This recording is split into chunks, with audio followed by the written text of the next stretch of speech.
Lots of people ask me about my background, and my short answer is that I'm the Forrest Gump of religion and politics. If you've seen the movie Forrest Gump, you can better understand Bob Edgar. I grew up in a suburban community in a blue-collar family. My father worked for General Electric at the same desk for 37 years, died early because he got cancer from washing his hands in chemicals and working on some bad stuff. I grew up in a suburban area and majored in football, wrestling, and track. I was the academic wallflower. I didn't do well in school as an academic. I did well in football, wrestling, and track.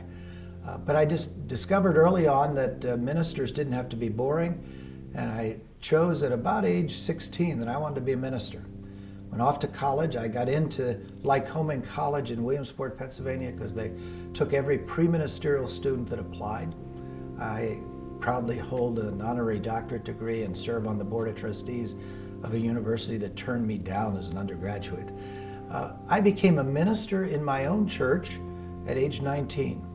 My family had no money to continue my schooling, so in my second year in college, I served the Gilberton United Methodist Church in the Gilberton, Pennsylvania, right next to the Gilberton Coal Company. Learned a lot about poverty then.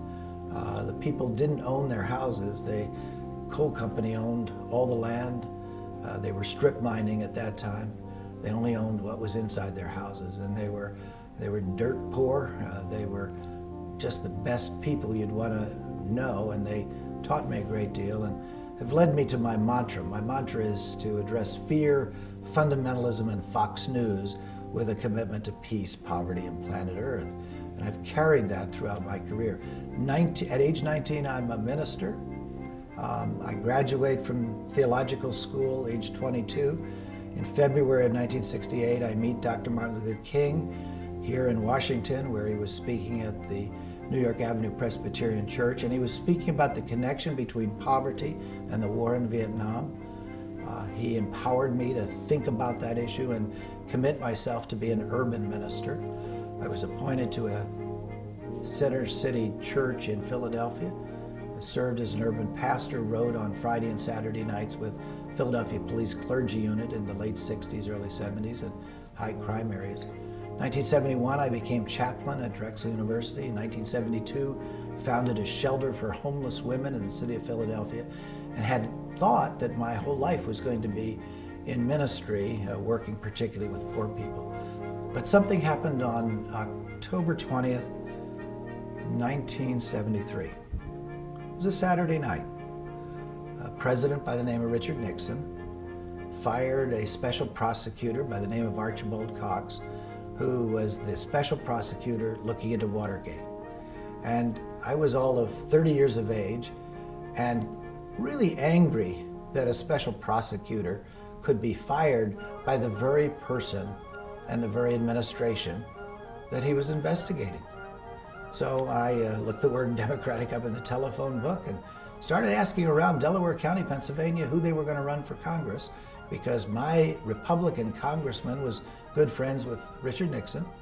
And I discovered that the last time a Democrat won an election in that county was in 1858. There were 210,000 Republicans, 90,000 Democrats. The last candidate to run as a Democrat in 1972 had lost by 42,000 votes. And when I asked the Democrats, who are you going to run? They said, well, we'll probably look for a lawyer who needs some publicity and expect him to lose, because in those days, lawyers couldn't advertise.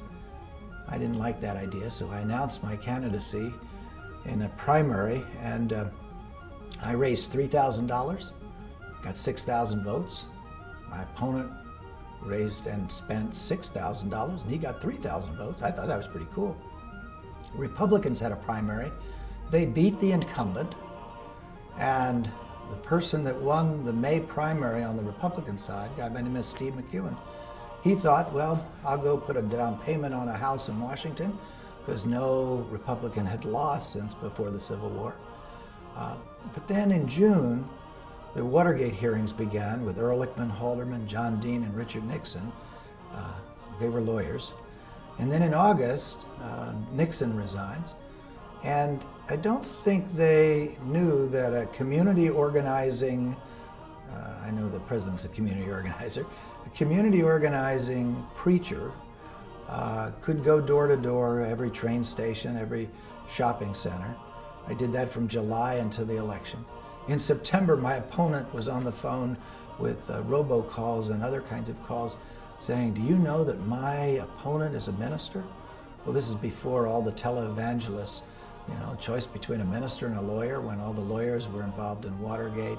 I won by 19,000 votes, and that was not the miracle. The miracle was, in that district, suburban Philadelphia, I won 5 additional elections, a total of 12 years, voluntarily stepped down to run for the United States Senate, ran against Arlen Specter, and I got the silver medal for running for the Senate. I came in second.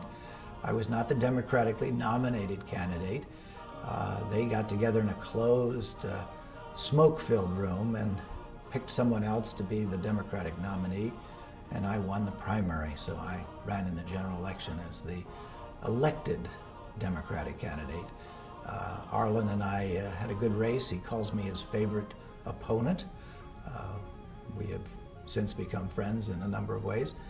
And I left Congress and decided I wasn't going to be a candidate for office every couple of years just to be a candidate for office. That was not my intention in life.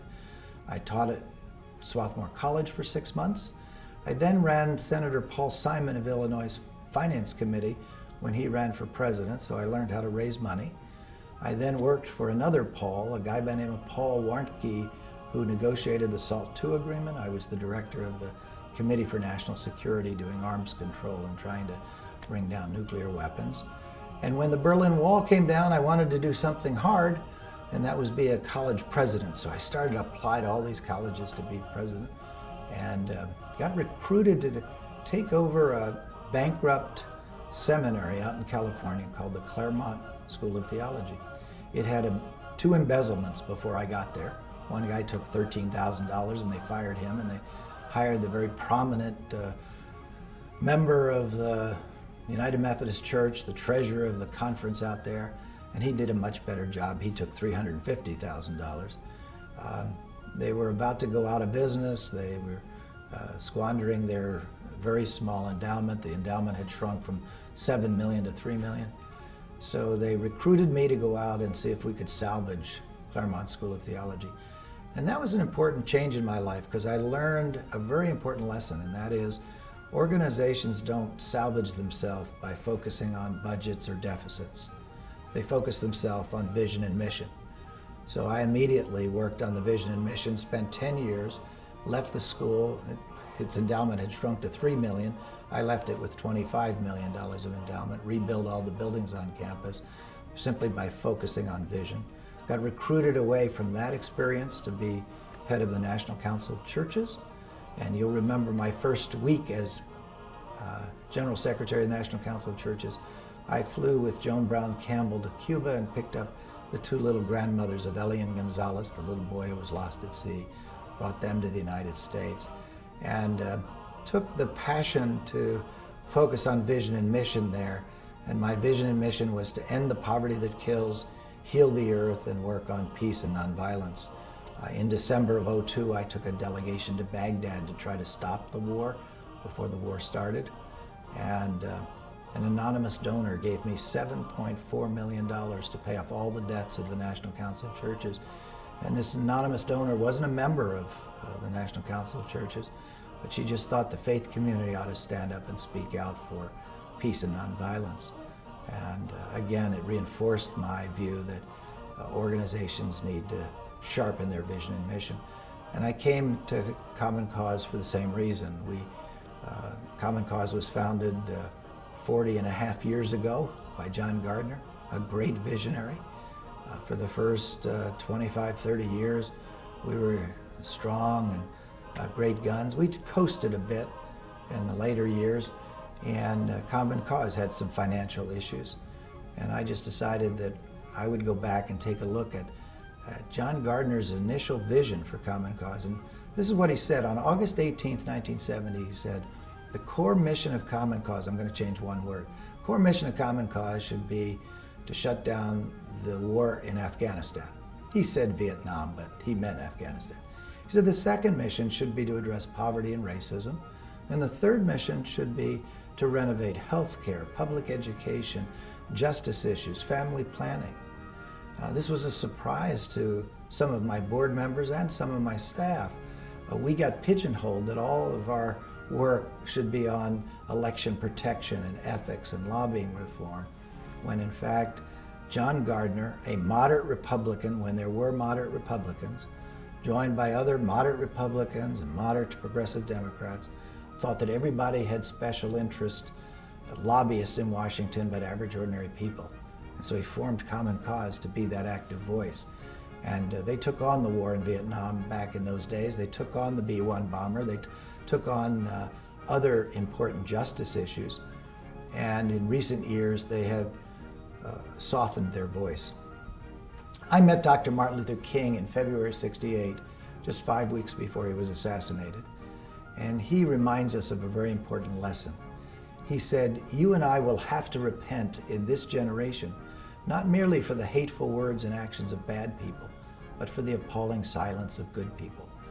And so here at Common Cause, our revenues are exceeding our expenditures because people are horrified about Citizens United. We thrive on corruption. When congressmen, Democrats or Republicans get their fingers in the cookie jar, we want to be there to expose that. But we want to go the next mile, and that's say, how do we re-energize democracy? How do we have voter-owned elections, not corporate-owned elections? How do we get passionate about corporations taking over the decision-making process? How do we get people to pay their fair share of taxes? If we've got deficits, people have to pay taxes. How do we get fair share? Why should a poor person pay more than some of these large corporations simply because large corporations have loopholes? So we're going to knock on some doors and challenge some systems, not because we want one party or the other to be paramount, but we want to kind of recover the passion of our founding fathers.